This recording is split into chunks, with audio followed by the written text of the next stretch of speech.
எப்படியோ ஆரம்பித்த பாகியலட்சுமி சீரியலில் பாக்கியாவோட வளர்ச்சி நமக்கு வந்து ரொம்ப பிடிச்சிருக்குது. சில சமயங்கள்லாம் யோசிச்சு பார்த்தா, ஆனால் சில சமயங்களில் இழுத்துக்கிட்டே இருக்காங்களே தவிர சொல்ல வேண்டிய விஷயத்த, செய்ய வேண்டிய விஷயத்த கரெக்டாக செய்ய மாட்டாங்களே பாக்கியான்னு நினச்சா, இப்போ அதெல்லாம் இல்லை. கரெக்டாக இருந்தாலும் கம்பி என்னாலும் என்னட்டும், என்ன நடந்தாலும் சரி, என்ன பழிவாங்கிறதா நினச்சி எப்போ மற்றவங்களுக்கு உயிருக்கு என்னன்னாலும் பரவாயில்லன்னு நினைக்கிறாரோ அப்போவே இவரெல்லாம் சும்மா விடக்கூடாதுன்னு முடிவு பண்ணிட்டாங்க பாக்கியா. ஸோ அந்த கம்ப்ளைண்ட்டை கொடுத்து வீட்டுக்கு வர செழியனும் இனியாவும் இதெல்லாம் முன்னாடியே தெரியுமா, அப்புறம் ஏன் சொல்லலை அப்படின்னா, சொன்னால் மட்டும் என்ன ஆக போகுது.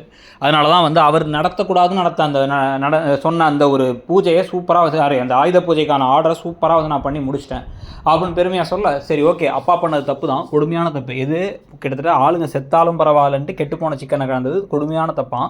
அதே மாதிரி நீ பண்ணது தப்பு தான் சொல்லிட்டு இப்போ என்ன சொல்கிறாங்க இனியா அப்படின்னா வந்து, நீ ஏன் பூஜைக்கு வரல அண்ணனோட பட பூஜைக்குங்கிறாங்க. இதுவும் அதுவும் ஒன்றா அப்படின்னு அந்த சூரிய ரெண்டு ஸ்லிப்பரை வச்சு டெம்ப்ளேட் கம்பேரில் அந்த மாதிரி இருந்துச்சு.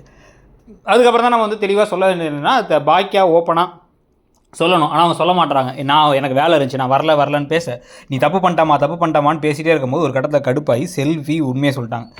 அக்கா வந்துச்சு, ஆனால் வந்து எழில் தம்பி தான் அனுப்பிவிட்டார் அப்படின்னு ஷாக்காகி உண்மையானு கேட்டால் ஆமாங்கிறாங்க. ஈஸ்வரியே ஷாக் ஆகிட்டாங்க. அப்படி பண்ணக்கூடிய ஆள் இல்லையே, ஏன் அப்படின்னு கேட்டால் வேணாம், அவன் யாருக்கும் கஷ்டம் நடக்கக்கூடாதுன்னு நினைப்பான். நாங்கள் வந்து வெளிலேருந்து எல்லாத்தையும் வேடிக்கை பார்த்தேன், எல்லாம் பண்ணேன், யார்ட்டையும் சொல்ல தோணலை எனக்கு.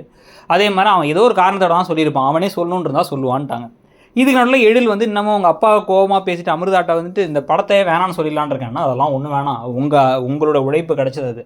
நீங்கள் வந்து ஆன்ட்டிகிட்ட பேசுங்க, ஆன்ட்டி சொல்லுவாங்க இதுக்கு என்ன பண்ணலான்னு சொல்லிட்டு சொல்லுவாங்க அப்படின்ட்டாங்க. ஸோ இந்த விவகாரமும் நடந்து முடிஞ்சதுக்கு பிறகு தான் இப்போ வீட்டில் வந்து ராதிகா என்ன சொல்கிறாங்கன்னா, உங்கள் மூஞ்சியில் கூட முழிக்க விரும்பல, என்னை பற்றி யோசிக்காமல் எதை பற்றி யோசிக்காமல் இவ்வளோ கேவலமான ஒரு காரியத்தை பண்ணியிருக்கீங்க, இதுக்கு சப்போர்ட் வேறையா நீ அப்படின்னு அவங்க அம்மாவை திட்டிகிட்டு இருக்க. காலையில் நல்லா தூங்கி எந்திச்சு சாப்பிட்டு எந்திரிச்சு உட்காந்துருக்காங்க பாக்கியா. போலீஸ் இப்போ வந்துட்டாங்க, வந்து இந்த விசாரணைக்கு ஒன்று விசாரிக்கணும்பா அப்படின்னு சொல்லிட்டு கோபியை தரதான் எடுத்து போகிறாங்க கம்பின்றதுக்கு. அதை பற்றி நீங்கள் என்ன நினைக்கிறீங்க?